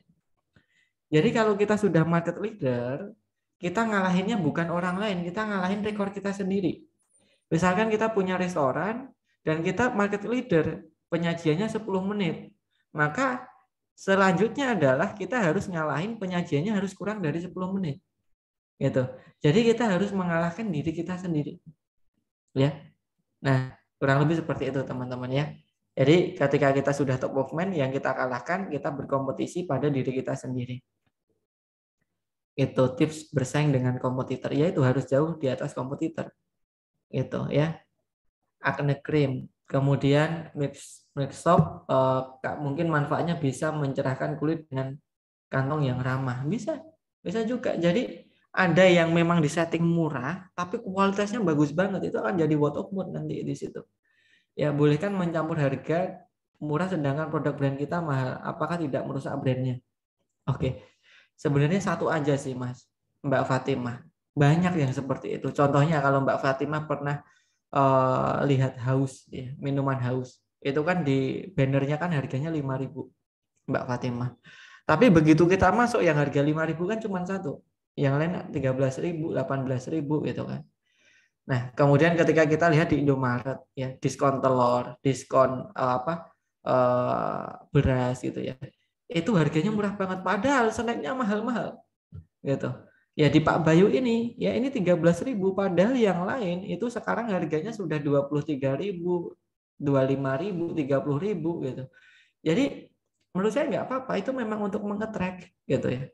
Gitu. Jadi tidak mengurangi branding gitu kan. Itu cuma satu saja memang disetting untuk mendatangkan customer gitu. Nah, kalau seandainya ya kita misalkan jualan skincare kemudian cocok di kulit. Kira-kira kalau sudah cocok, sudah ngefek, mereka akan beli yang lain nggak? Tertarik untuk beli yang lain nggak? Dan mereka akan mikir nggak kira-kira? Wah, ini aku sudah cocok nih sama skincare-nya Mas Rio gitu. Kira-kira untuk beli yang lain butuh mikir nggak? Enggak, mereka sudah trust. Gitu. Jadi kalau mereka sudah cocok satu produk, makanya kita murahin dan kita bagusin. Mereka akan beli produk yang lain bahkan tanpa rasional, mereka tanpa mikir gitu ya. Gitu kurang lebihnya ya. Dasar sering lihat, tapi prakteknya masih kurang. Nah, ini contohnya kalau brand identity kita memang kita jadiin traffic generator, Mas. Gitu. Jadi kalau saya punya brand identity itu kalau dibandingin dengan freelance pun itu insya Allah lebih murah. Bahkan freelance itu kan tenaga lepas ya. Kita perusahaan, seharusnya perusahaannya lebih mahal, tapi itu malah lebih murah. Tapi memang kita jadikan sebagai traffic generator salah satunya. Gitu. Jadi memang kita setting murah, gitu ya. Nah, termasuk saya jualan e-course juga itu sebagai traffic generator, gitu. Sebelum masuk ke pendampingan, gitu. Nah, ini restorannya di ini Sop Sapi Pak Bayu di Jalan Kaliurang. Ya, Jalan Kaliurang kilometer 10-an lah, kurang lebih 10-an yang cabang kedua gitu ya. Nah, jadi teman-teman membuat traffic generator. Kemudian teman-teman, saran saya, kalau teman-teman punya produk jangan turunan. Ya, jangan turunannya. Ya, jadi turunan itu apa? Misalkan gini. Teman-teman punya jilbab segi 4. Kemudian teman-teman jual segi 4 rawis. Kemudian teman-teman jual segi 4 renda. Itu nggak menarik bagi customer. Kayak teman-teman tuh jualan olahan susu, minuman susu, di situ ada susu vanila, susu banana, susu coklat, susu dan seterusnya gitu ya. Nah, ketika semuanya menunya ada susunya, teman-teman kira-kira belinya satu saja atau semuanya dibeli menurut teman-teman?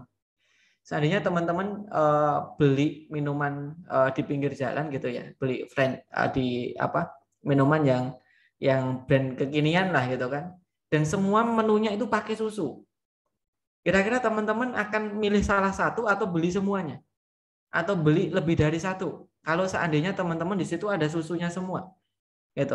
Atau teman-teman ketika ada sebuah minuman pasti satu gitu. Nah, jadi teman-teman kalau mau buat produk jangan turunan. Gitu. Ini pengalaman saya. Kalau produk jangan turunan. Karena kalau turunan pasti yang dipilih cuma satu. Itu misalkan teman-teman tahu yang namanya Tempo Gelato itu di Jogja itu ramai banget. Nah, di Tempo Gelato itu dia jualan minuman, jualan es krim. Nah, jualan es krim tapi di situ buahnya macam-macam. Ada buah mangga, ada buah leci, ada buah pisang, ada macam-macam gitu. Jadi buahnya itu bukan cuma satu. Nah, karena buahnya banyak, orang tuh jadi pengen nyoba semua. Gitu. Jadi teman-teman nggak boleh turunan. Gitu. Misalkan saya pengen jualan es, maka nggak boleh cuma ingredientnya susu kemudian turunannya itu nggak boleh. Jadi saya jualan es cendol, saya jualan es tape, saya jualan es jahe, ya kemudian saya jualan apa lagi? Misalkan es lemon gitu ya, dan es lainnya. Nah, misalkan teman-teman ketika teman-teman haus, kemudian ada sebuah sebuah toko yang jualan minuman, ya di situ ada es tape, ada es degan, ada es cincau gitu ya. Kemudian ada es cendol, kemudian di situ ada katakanlah es lemon. Nah, kira-kira ketika menunya lengkap kayak gini, teman-teman belinya satu atau lebih dari satu. Seandainya teman-teman di situ ada banyak es, gitu. Ada jenis es, bukan cuman es tape kemudian es tape vanila enggak, tapi macam-macam seperti itu. Kira-kira teman-teman pengen cuman beli satu atau pengen lebih dari satu? Kira-kira. Ketika ada macam-macam, es cendol, es tape, es apa lagi? Mungkin es tomat, ada es timun, kemudian es degan gitu ya. Jadi di situ ada banyak jenis es. Kira-kira teman-teman pengen belinya satu atau lebih dari satu? Kira-kira. Ketika teman-teman melihat menunya seperti itu, ya kira-kira gimana? Monggo silahkan ditanggapi. Ini kalau kita sharing aja ya sharing sampai produk selesai. Nah, kira-kira gimana? Monggo silahkan ditanggapi dulu.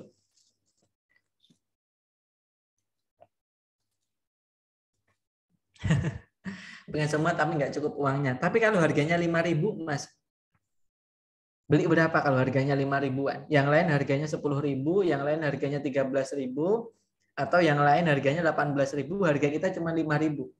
Beli banyak. Nah, itulah salah satu flexibility seperti itu. Nah, itu contoh beberapa strategi yang kita buat saat ini gitu kan. Nah, jadi teman-teman, jadi teman-teman ketika kita bisa lebih, kalau makanan itu wajib lebih murah, teman-teman. Kenapa? Karena impulse buying itu harga itu berpengaruh. Ya. Jadi kalau makanan itu wajib lebih murah kalau kita mau menang. Wajib murah dan wajib lebih enak. Itu wajib. Nah, itu contoh ya. Itu contoh gitu. Jadi teman-teman, ketika teman-teman jualan produk, jangan turunannya. Jadi misalkan teman-teman jualan kerudung segi 4, ya jangan jualan kerudung segi 4 lagi. Segi 4-nya cuma satu aja. Yang satu segi 4, yang satu bergo. Ya, yang satu yang non-pet misalkan. Itu lengkap. Kenapa? Karena kalau turunannya yang kebeli cuma satu. Benar nggak kira-kira teman-teman? Punya pengalaman kayak gitu nggak? Ya. Atau teman-teman misalkan jualan soto, kemudian sotonya turunannya ya cuma beli satu. Jadi jangan turunannya. Gitu, harus berbeda gitu loh. Gitu. Jadi biar yang dibeli itu lebih dari satu. Itu cara untuk memperbanyak repeat order. Itu. Misalkan teman-teman jualan ayam bakar, kemudian ayam bakar madu, ayam bakar original, ayam bakar ayam bakar macam-macam lah gitu. Kira-kira yang dibeli berapa? Kan cuma satu. Tapi ketika di situ ada ayam bakar, di situ ada tempe, ada jamur, ada kentang, nah kita bisa beli lebih dari satu gitu teman-teman. Ya, kira-kira di sini ada gambaran belum? Ketika kita membuat produk, setelah traffic generator tadi, produk pelengkapnya adalah produk yang bukan turunan, gitu. Kalau bisa produk yang saling melengkapi, gitu ya. Jadi kalau saya jualan kerudung yang lain, gitu. Jadi misalkan kerudung ini digunakan di rumah, ini kerudung di luar. Kemudian saya jualan ciputnya juga, saya jualan yang lain. Jadi kalau bisa jangan turunannya, harus berbeda agar orang beli yang lain juga gitu. Nah, kira-kira teman-teman di situ sudah ada gambaran atau belum? Sebelum kita masuk ke pembahasan berikutnya, kita tuntaskan yang pembahasan produk. Jadi yang pertama kita harus punya yang namanya traffic generator, yaitu kita improve habis-habisan. Kemudian setelah itu, ya kita tidak boleh membuat produk yang turunannya. Kita harus berbeda produk satu dengan produk yang lain agar memaksimalkan repeat order, gitu ya. Nah, kayak teman-teman misalkan beli minuman atau beli donat gitu ya, beli donat itu. Ketika semuanya coklat kan yang dibeli cuma satu. Tapi kalau ada coklat, ada strawberry, ada yang lain, mungkin dipilih lebih dari satu.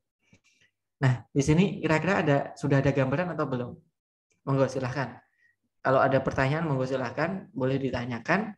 Ya, kalau lanjut kita ketikkan lanjut gitu ya. Karena tinggal dikit lagi. Jadi ini masih ada 63 yang bertahan, Masya Allah, barakallah. Ya. Oke. Ini yang pertama.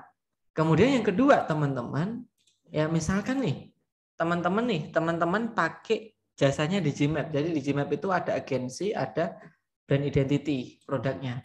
Ya, termasuk ada jasa konsultan juga. Itu jadi kita fokusnya memang ke B2B ya. Gitu, kita fokusnya ke B2B. Nah, misalkan teman-teman seandainya memakai jasa CRM-nya di Gmap misalkan. Kemudian di situ penjualan teman-teman memang beneran bisa naik 300 sampai 400%. Ya. Jadi misalkan startingnya di 100 juta omsetnya. Kemudian ketika kita dampingi naik 300 sampai 400 juta. Kira-kira setelah itu teman-teman akan bakal nanya nggak, Mas Latif punya produk apa lagi? Kira-kira teman-teman akan nanya kayak gitu nggak kira-kira? Ayo. Ketika teman-teman pakai jasanya di Gmap, misal CRM, kita dampingi CRM-nya, kita bantu buat strateginya, kita dampingi, ya biasanya pendampingannya 6 bulan teman-teman. Nah misalkan teman-teman selama 6 bulan itu kita dampingi, ternyata omsetnya naik 300 sampai 400%. Nah ketika naik teman-teman bakal nanya nggak, Mas Latif punya produk apa lagi? Akan nanya kayak gitu nggak?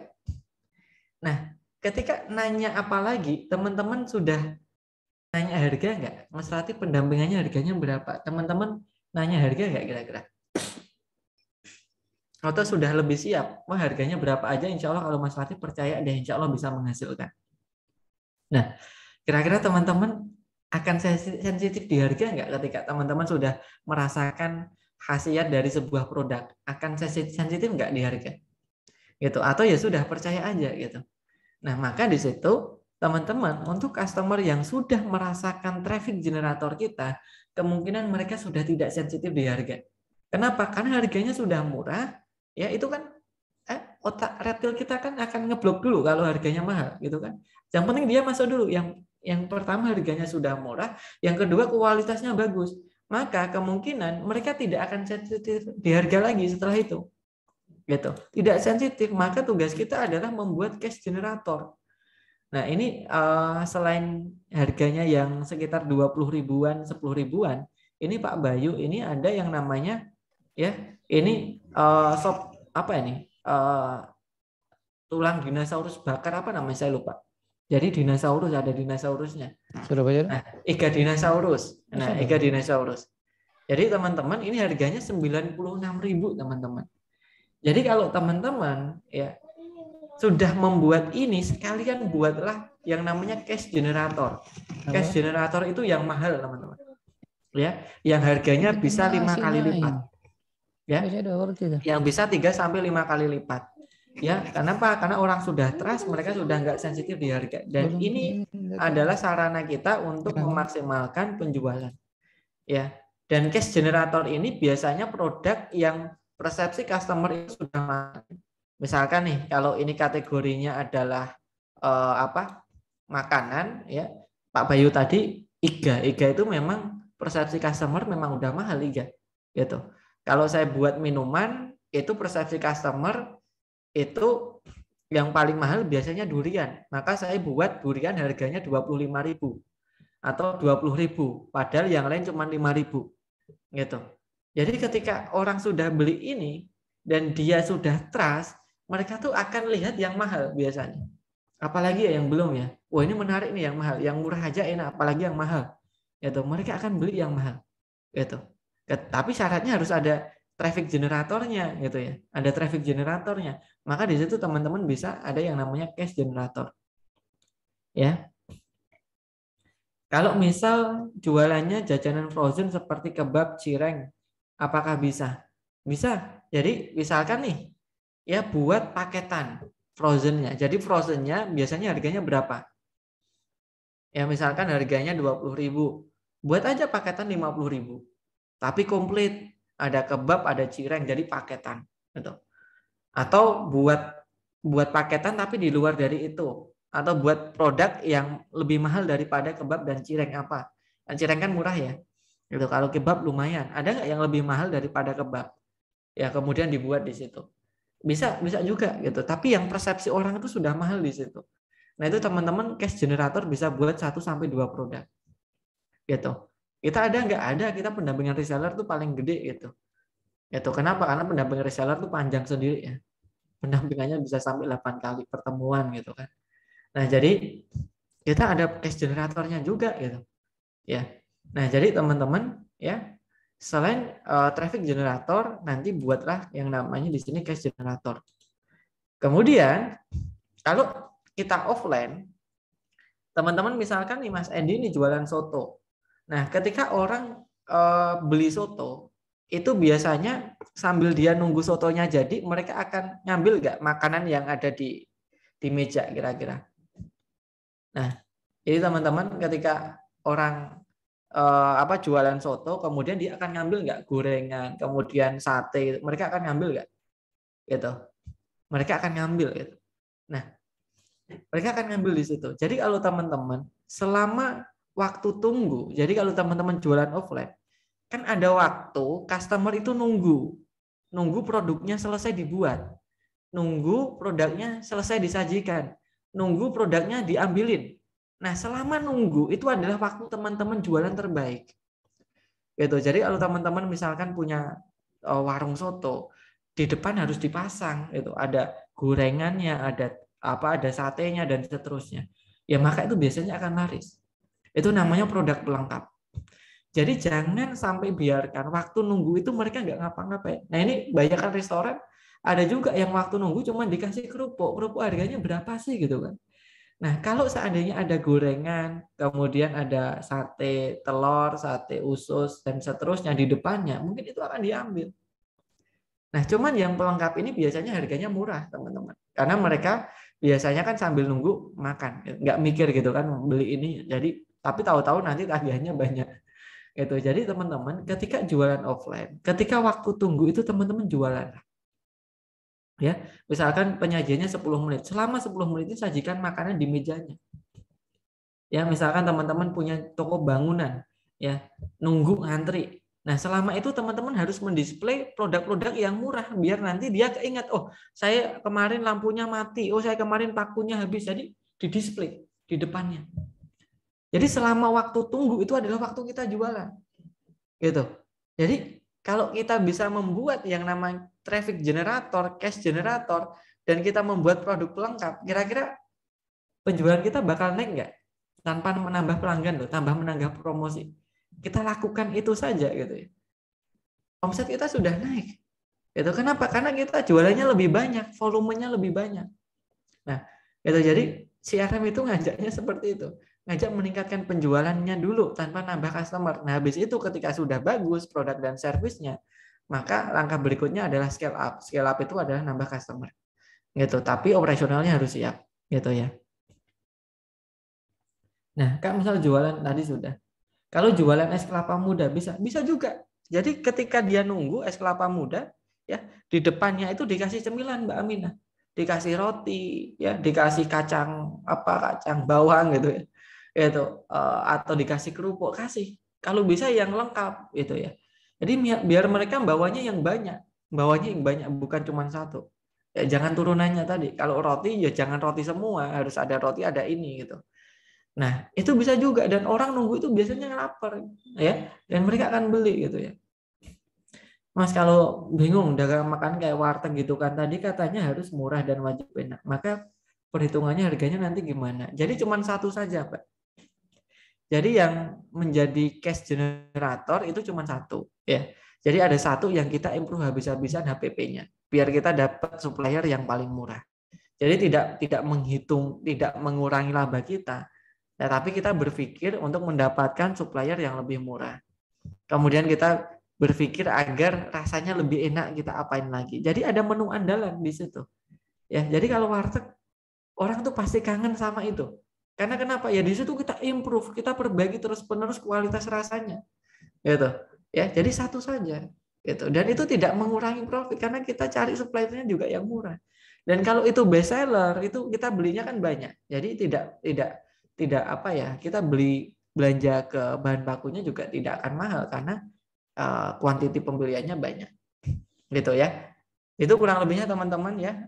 Semoga yang padat ini kita persingkat dengan 1 kali pertemuan. Sebenarnya kalau lebih enak sih kita ngobrol langsung gitu ya. Itu kita ngobrol langsung 3 jam gitu atau 6 jam, nah itu lebih puas mungkin ya. Nah, tapi ya semoga apa yang kita sampaikan yang sedikit tadi semoga bermanfaat, bisa kita ambil mungkin bisa kita pahami gitu ya. Semoga kita bisa pahami dan insya Allah semoga bisa kita eksekusi. Dan demikian untuk sesi sharing hari ini ya, semoga jadi ilmu yang berkah dan bermanfaat ya. Kita lanjut ke sesi tanya jawab ya, mungkin 1-2 pertanyaan ya. Sebelumnya saya akhiri, wassalamualaikum warahmatullahi wabarakatuh. private coaching itu hari Sabtu Mbak harinya gitu. Jadi setiap Sabtu 3 jam. Ya, jadi 3 jam. Durasinya 3 jam. Kemudian tempatnya di Jogja, Mbak Fatimah. Ya, tempatnya di Jogja. Terus ya, jadi yang mendatangi tempat saya ya, karena saya belum bisa mobile. Jadi tempatnya di Jogja 3 jam setiap hari Sabtu. Kemudian nanti materinya yang pertama tadi setting produk, kita bantu settingkan, termasuk kita bantu risetkan. Yang kedua kita setting service, itu ada yang namanya setting service culture. Jadi kita bantu membuat standar service di situ. Kemudian yang ketiga kita buat ekosistem. Ekosistem itu ya contohnya kalau di Digimap itu ada grup Digimap sharing ya untuk terus mengalirkan manfaat ya. Kemudian yang terakhir kita review evaluasi. Jadi minimal ada 4 kali pertemuan setiap hari Sabtu selama 1 bulan. Gitu. Jadi selama puasa insya Allah tetap lanjut. Meskipun puasa tetap kita lanjut, nggak masalah gitu ya.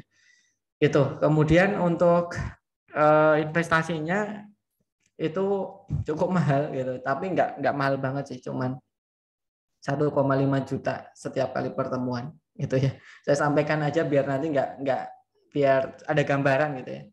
Jadi kalau 6 kali sekitar 6 juta kalau mau private gitu kurang lebihnya. Itu ya. Terus barakallah Mas Aji ya, semoga bermanfaat. Alhamdulillah. Alhamdulillah. Private coaching via Zoom. Nggak ada Mbak via Zoom. Saya terus terang kalau di depan kamera terlalu panjang panas Mbak, kurang betah sih. Lebih nyaman kalau ngobrol secara langsung. Kecuali kalau memang sifatnya mentoring itu kan cuma 1,5 jam, insya Allah masih aman. Gitu ya. Dan nanti kalau ada pertanyaan boleh kita lanjut di sesi ini ya. Di grup, insya Allah kita boleh lanjut di grup nanti kalau ada pertanyaan. Dan insya Allah besok Rabu kita masih ada pertemuan lagi. Ya besok sama Mas Welian, jadi CRM kolaborasi dengan Google Ads. Jadi kalau teman-teman bisnisnya offline ya atau bisnisnya yang dicari di Google, silahkan besok Rabu malam ikut ya. Jadi selama sebelum puasa kita tetap malam, setelah puasa, saat puasa insya Allah kita alih di pagi hari gitu ya. Dan silahkan nanti insya Allah besok hari Rabu teman-teman silahkan kalau berkenan hadir gitu ya. Untuk rekamannya ngapunten tidak di-share, tapi insya Allah untuk slide-nya kita share. Gitu ya Mas Aji ya, gitu. Karena tadi ada beberapa hal yang sifatnya private yang saya sampaikan tadi terkait dengan brand identity, tadi kan strategi yang cukup private juga tadi. Jadi ngapunten nanti belum bisa di-share ya. Nanti biar slide-nya yang insya Allah kita bagikan begitu. Ya. Oke, kalau mau mengulang-ulang ada di e-course sudah cukup lengkap juga gitu ya. Sudah cukup lengkap, insya Allah bisa diulang-ulang di e-course nanti. Itu ya, ngapunten ya teman-teman ya, karena tadi saya senang kalau sharing itu terbuka gitu ya. Jadi akhirnya belum bisa kita share gitu ya. Itu ya teman-teman ya, semoga jadi ilmu yang berkah dan bermanfaat, dan mari kita akhiri pertemuan kita hari ini dengan bacaan istighfar sebanyak 3 kali. Astaghfirullahaladzim, astaghfirullahaladzim, astaghfirullahaladzim. Serta doa kafaratul majelis, subhanakallahumma wa bihamdika wa astaghfirullah. Assalamualaikum warahmatullahi wabarakatuh. Matur nuwun Mas Haji, Mas Saifullah dan teman-teman. Matur nuwun atas waktunya. Sampai jumpa di lain kesempatan. Assalamualaikum. Betul.